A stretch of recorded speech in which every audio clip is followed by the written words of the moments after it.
Assalomu alaykum, hurmatli kuzatuvchilar, hurmatli ota-onalar. Mana kichik guruhimiz bilan pullik savol-javoblar boshladik. Eng oson savolga 2000 so'm, kattasiga 20 ming so'm. Bular kichkina guruh bo'lgani uchun Kids kitobimiz, For Kids matematika kitobimizdan savol-javob qilamiz. Demak, boshladik. Xo'p, natural sonda nimaga aytiladi?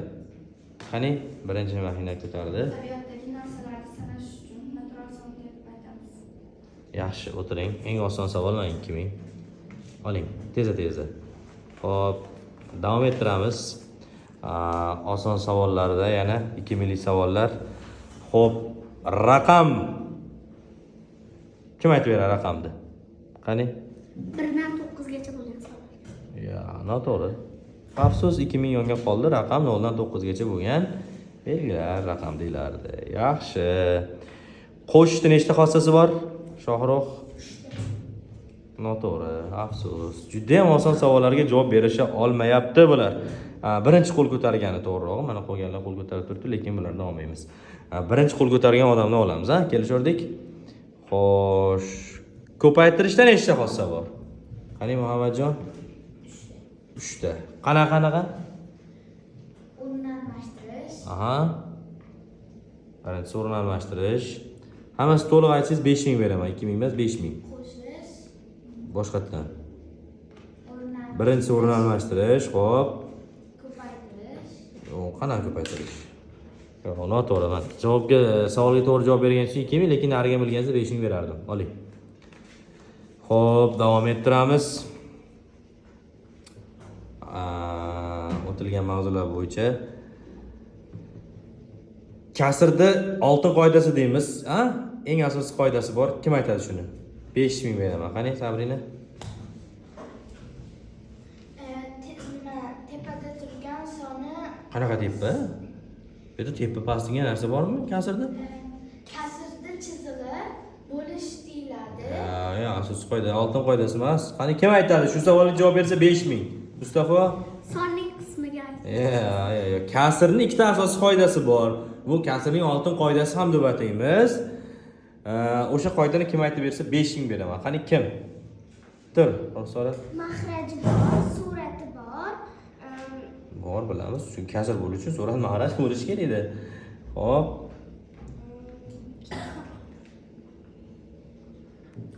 Noto'g'ri. Kim? 10000 beraman. Muhammadjon, o'rnini ko'rasanmi yana bitta? Soni 2 Ya. Kasrda ikkita xossasi bor. Kasrning oltin qoidasi deyiladi. Juda ko'p ishlatamiz kamani. Yaqinlashtiraman. Kasrni qisqartirishda, umumiy mahraj berishda ishlatamiz. Kichik guruhimiz juda ham silabiy. Nima bo'lyapti? Qani 10000 beraman. Kim javob beradi? Shahzoda? Qani? Mahrajni suratga ko'paytiramiz. Na, noto'g'ri. Kim aytadi? Afsus, hozir mana shu yerda pulli savol javob to'xtatamiz. Keyingi savolga o'tamiz bo'lmasam. Hop, tenglama deb nimaga aytiladi? Tenglama. Qani Temurbek? Tenglama deb noma'lum sonni topish. Noma'lum son topish qoidasi qanaqa edi? Qoidasi? To'g'ri aytsang 5000 beraman. Qoidasi. Sen hozir to'g'ri aytding, noma'lum son topish. Shuni badiyroq ta'rifi bor edi. Qanaqa edi? To'g'ri aytsang 5000. Bo'lmasam 2000 bor hozir.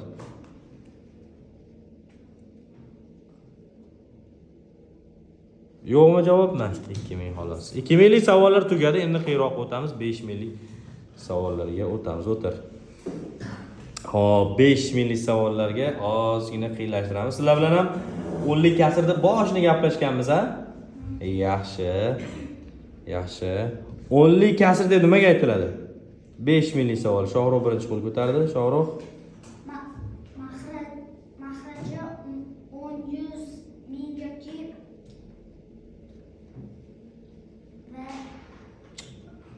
Kim? Mavazoy ham qo'l ko'taradi. To'liq oxirigacha ayta olmading, lekin juda yaqinlashding. Topolmayapmizmi? Bo'linglar endi.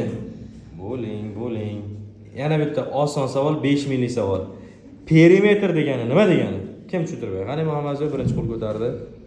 Hamma tomonlarni qo'shib chiqish. Misol keltiring, to'rtburchak, uchburchak degani.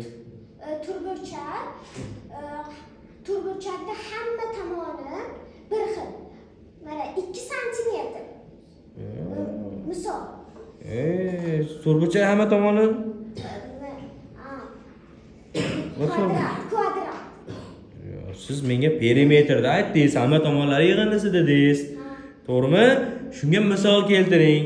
Masalan, 3 burchakni, 4 burchakni perimetr topish formulasini siz misol sifatida keltirishingiz kerak dedim. 3 burchak. 3 burchakda Formulasini yozib bergandim. birinchi uzunligi Yo'q, topolmayapsiz. 2000 pulimiz qolmadi, shuning uchun 2000 bera olmaymiz. Qisman to'g'ri javob. O'tiring. Yo'q, savolni o'zgartiramiz. Savolni o'zgartiramiz. Xo'p, yana nimalar o'tdik sizlar bilan? Qani?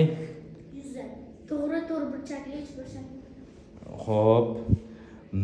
Oson savol, 5000 beraman mayli bunga ham. Xo'p. Savolning ichida javob bor o'zi.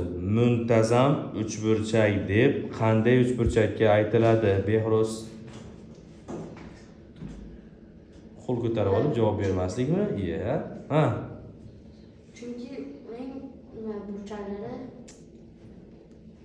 Muntazam uchburchak deb qanday uchburchakka aytiladi? Mayli, Mustafa turchi sen ham.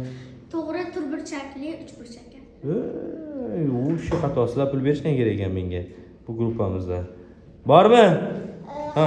Hamma tomoni bir xil uchburchak. Hamma tomoni teng bo'lgan uchburchak, teng tomonli uchburchak yoki muntazam uchburchak deyiladi. Va nihoyat 5000 qo'lga kiritdi. Yaxshi. Молодец. Bizni kuzatishda davom eting. Mana shunday ishlar faqat Zumrad akademiya o'quvchilari uchun.